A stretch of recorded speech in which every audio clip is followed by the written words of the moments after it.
ಎಲ್ಲರಿಗೂ ನಮಸ್ಕಾರ. ಇದು ಪ್ರವಾಸಿ ಪ್ರಪಂಚದ ಟ್ರಾವೆಲ್ ಬುಲೆಟಿನ್. ನಾನು ನಿಸರ್ಗ. ಈಗ ಹೆಡ್ಲೈನ್ಸ್.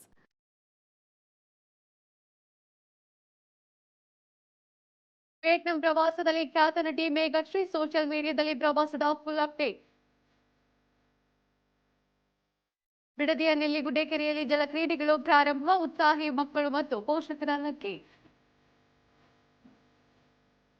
ಪುಟ್ಟ ಪೋರಿಯಿಂದ ದೇಶದ 45 ಕೋಟಿಗಳ ವಶ, ರಾಜವರ್ಧಿನಿ ಪ್ರವಾಸ ಕಥನಕ್ಕೆ ಟ್ರಾವೆಲ್ ಲೋಕಾರ್ಪಿತ.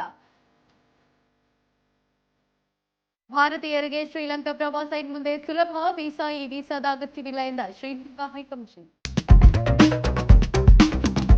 ಕೃಷ್ಣ ತುಳಸಿ, ದಶರಥ ಮುಂತಾದ ಚಿತ್ರಗಳ ಮೂಲಕ ಕನ್ನಡ ಚಿತ್ರರಂಗದಲ್ಲಿ ಖ್ಯಾತಿ ಪಡೆದಿರುವ ನಟಿ ಮೇಘಶ್ರೀ ವಿಯೆಟ್ನಾಂ ಪ್ರವಾಸದಲ್ಲಿ ಜಾಲಿ ಮಾಡ್ತಾ ಇದ್ದಾರೆ. ಪ್ರಸ್ತುತ ಹಿಂದಿ ಧಾರಾವಾಹಿಯಲ್ಲಿ ಬ್ಯುಸಿಯಾಗಿರುವ ಮೇಘಶ್ರೀ ಶೂಟಿಂಗ್ ಬಿಡುವಿನಲ್ಲಿ ವಿದೇಶಕ್ಕೆ ಹಾರಿದ್ದಾರೆ. 4 ದಿನಗಳ ಪ್ರವಾಸದ ಅನುಭವವನ್ನ ತಮ್ಮ ಸಾಮಾಜಿಕ ಜಾಲತಾಣದಲ್ಲಿ ಅಪ್ಡೇಟ್ ಮಾಡಿರುವ ನಟಿ ವಿಯೆಟ್ನಾಂನ ಟ್ರೇನ್, ಸ್ಟ್ರೀಟ್ ಮುಂತಾದ ಕಡೆಗಳಿಗೆ ಭೇಟಿ ನೀಡಿರುವ ರೀಲ್ಸ್ ಅನ್ನ ಪೋಸ್ಟ್ ಮಾಡಿಕೊಂಡಿದ್ದಾರೆ.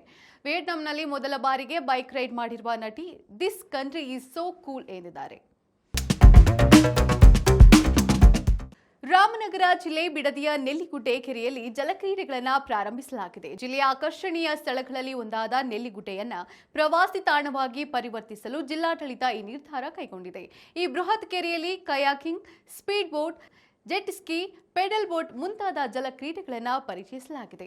ಆಗಮಿಸುತ್ತಿರುವ ಪ್ರವಾಸಿಗರ ಪೈಕಿ ಯುವ ಜನರಿಗಿಂತ ಮಕ್ಕಳೊಂದಿಗೆ ಆಗಮಿಸುತ್ತಿರುವ ಪೋಷಕರೇ ಹೆಚ್ಚು ಎಂದು ತಿಳಿದುಬಂದಿದೆ. ವಾಕಿಂಗ್, ಜಾಗಿಂಗ್ ಮುಂತಾದವುಗಳಿಗೆ ಮಾತ್ರ ಸೀಮಿತವಾಗಿದ್ದ ನೆಲ್ಲಿಗುಡ್ಡೆ ಕೆರೆಯಲ್ಲಿ ಬೋಟಿಂಗ್ ಪ್ರಾರಂಭವಾಗಿರುವುದು ಸಂತಸ ತಂದಿದೆ. ಬೆಂಗಳೂರು ಮೈಸೂರು ಹೆದ್ದಾರಿಗೆ ಬಹಳ ಹತ್ತಿರವಿರುವ ಈ ಕೆರೆಗೆ ಆಗಮಿಸಿ ಇಲ್ಲಿನ ಪ್ರಾಕೃತಿಕ ಸೌಂದರ್ಯವನ್ನ ಅನುಭವಿಸಿ ಅಂತಿದ್ದಾರೆ ಸ್ಥಳೀಯರು.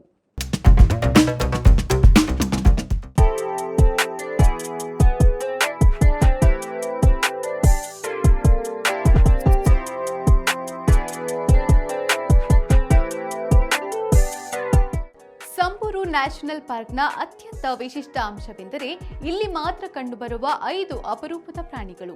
ಇವುಗಳನ್ನು ಸಂಬೂರು ಸ್ಪೆಷಲ್ 5 ಎಂದು ಕರೆಯಲಾಗುತ್ತದೆ. ಅವು ಯಾವುದೆಂದರೆ Grevy's zebra, Somali ostrich, reticulated giraffe, beisa oryx ಮತ್ತು ಗೆರೆನುಕ್. ಈ ಪಾರ್ಕ್ ಕಮಲ ಎಂಬ ಸಿಂಹಿಣಿಯ ಮೂಲಕ ವಿಶ್ವವಿಖ್ಯಾತವಾಯಿತು.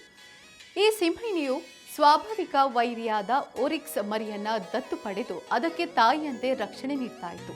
ಪ್ರಕೃತಿಯ ನಿಯಮಕ್ಕೆ ವಿರುದ್ಧವಾದ ಈ ಘಟನೆ ಜಗತ್ತಿನಾದ್ಯಂತ ಸಂಚಲನ ಮೂಡಿಸಿತ್ತು. ಈ ಪಾರ್ಕ್ ಅರೆ ಶುಷ್ಕ ಪ್ರದೇಶದಲ್ಲಿದ್ದು ಇದರ ಮಧ್ಯೆ ಹರಿಯುವ ಇವಾಸು ನೈರೋ ನದಿಯು ಪ್ರಾಣಿಗಳ ಜೀವನಾಡಿಯಾಗಿದೆ. ನದಿಯ ದಡದಲ್ಲಿ ಬೆಳೆದಿರುವ ತಾಳೆ ಮರಗಳು ಈ ಪಾರ್ಕ್ಗೆ ಒಂದು ಸುಂದರವಾದ ಮರಳುಗಾಡಿನ ಒಯಸಿಸ್ ನೋಟವನ್ನ ನೀಡುತ್ತದೆ. ಹಾಗಾದ್ರೆ ಈ ಪಾರ್ಕ್ ಯಾವ ದೇಶದಲ್ಲಿದೆ? ಆಗಿನ ಕಾಲದಲ್ಲಿ ರಾಜ ಮಹಾರಾಜರು ಕೋಟೆಗಳನ್ನ ಗೆದ್ದು ತಮ್ಮ ವಶಕ್ಕೆ ಪಡೆಯುತ್ತಿದ್ರು. ಆದರೆ ಭಾರತದ 2 ವರ್ಷದ ಈ ಪುಟ್ಟ ಪೋರಿ ದೇಶದ 45 ಕೋಟೆಗಳನ್ನ ವಶಪಡಿಸಿಕೊಂಡಿದ್ದಾಳೆ ಅಂದ್ರೆ ನಂಬ್ತೀರಾ? ಅಂದಹಾಗೆ ಇದು ಯುದ್ಧದ ಕಥೆಯಲ್ಲ, ಪುಟ್ಟ ಮಗುವಿನ ಪ್ರವಾಸದ ಕಥೆ. ರಾಜವರ್ಧಿನಿ ಪ್ರಸಾದ್ ಚಾವನ್ ಸತ್ಯದ ಟ್ರಾವೆಲ್ ಲೋಕದ ವಿಸ್ಮಯವೆಂದರೆ ತಪ್ಪೇ ಇಲ್ಲ. ಪುಣೆಯ ಮೂಲದ ರಾಜವರ್ಧಿನಿ 2 ವರ್ಷ 11 ತಿಂಗಳ ವಯಸ್ಸಿನಲ್ಲೇ 45 ಕೋಟಿಗಳ ಪ್ರವಾಸ ಕೈಗೊಂಡು ಇಂಡಿಯಾ ಬುಕ್ ಆಫ್ ರೆಕಾರ್ಡ್ಸ್ನಲ್ಲಿ ಮನ್ನಣೆ ಗಳಿಸಿದ್ದಾಳೆ. ದೇಶದ ಅತ್ಯಂತ ಕಿರಿಯ ಚಾರಣಿಗರಲ್ಲಿ ಒಬ್ಬಳಾಗಿ ಹೆಸರು ಮಾಡಿರುವ ರಾಜವರ್ಧಿನಿಯ ಪ್ರವಾಸ ಕಥನ ಟ್ರಾವೆಲ್ ಲೋಕಕ್ಕೆ ಸ್ಫೂರ್ತಿಯಂತಿದ್ದಾರೆ ನೆಟ್ಟಿಗರು. ಭಾರತೀಯ ನಾಗರಿಕರು ಶ್ರೀಲಂಕಾಗೆ ಪ್ರಯಾಣ ಮಾಡಬೇಕಂದ್ರೆ ಇನ್ನು ಮುಂದೆ ವೀಸಾ ಈ ವೀಸಾಗಳ ಅಗತ್ಯವಿಲ್ಲ ಎಂದು ಶ್ರೀಲಂಕಾದ ಹೈಕಮಿಷನ್ ತಿಳಿಸಿದೆ. ಇದು ಶ್ರೀಲಂಕಾಗೆ ಬರುವ ಅನಿವಾಸಿ ಭಾರತೀಯರಿಗೂ ಅನ್ವಯವಾಗುತ್ತದೆ ಎಂಬುದು ಹೈಲೈಟ್. 2026ರ ಐಸಿಸಿ ಪುರುಷರ T20 ವಿಶ್ವಕಪ್ ಗಮನದಲ್ಲಿರಿಸಿ ಈ ನಿರ್ಧಾರವನ್ನ ಕೈಗೊಳ್ಳಲಾಗಿದೆ. ಹಿಂದೆ ವೀಸಾ ಹಾಗೂ ಇಟಿಎ ಇಲ್ಲದೆಯೇ ಶ್ರೀಲಂಕಾ ಪ್ರಯಾಣ ಸಾಧ್ಯವಿರಲಿಲ್ಲ. ಜೊತೆಗೆ ಆನ್ಲೈನ್ ಅರ್ಜಿ ಸಲ್ಲಿಸಲೇಬೇಕಾಗಿತ್ತು. ಆದರೆ ಈಗ ಶ್ರೀಲಂಕಾ ಪ್ರಯಾಣವನ್ನ ಇನ್ನಷ್ಟು ಸುಲಭಗೊಳಿಸಿರುವ ಹೈಕಮಿಷನ್ ಕೇವಲ ಪಾಸ್ಪೋರ್ಟ್ ಹಾಗೂ ದೃಢೀಕೃತ ರಿಟರ್ನ್ ಅಥವಾ ಮುಂದಿನ ವಿಮಾನ ಟಿಕೆಟ್ ಇದ್ದರೂ ಶ್ರೀಲಂಕಾಗೆ ಪ್ರಯಾಣಿಸಲು ಅವಕಾಶ ಕಲ್ಪಿಸಿಕೊಟ್ಟಿದೆ. ಅಲ್ಲದೆ ಈ ನಿರ್ಧಾರದಿಂದ ಶ್ರೀಲಂಕಾ ಪ್ರವಾಸೋದ್ಯಮಕ್ಕೂ ಚೈತನ್ಯ ದೊರೆಯಲಿದೆ. ಈಗ ಕ್ವಿಸ್ ಟೈಮ್. ಇಂದಿನ ಪ್ರಶ್ನೆ, ರನ್ ಆಫ್ ಕಚ್ ಯಾವ ರಾಜ್ಯದಲ್ಲಿದೆ?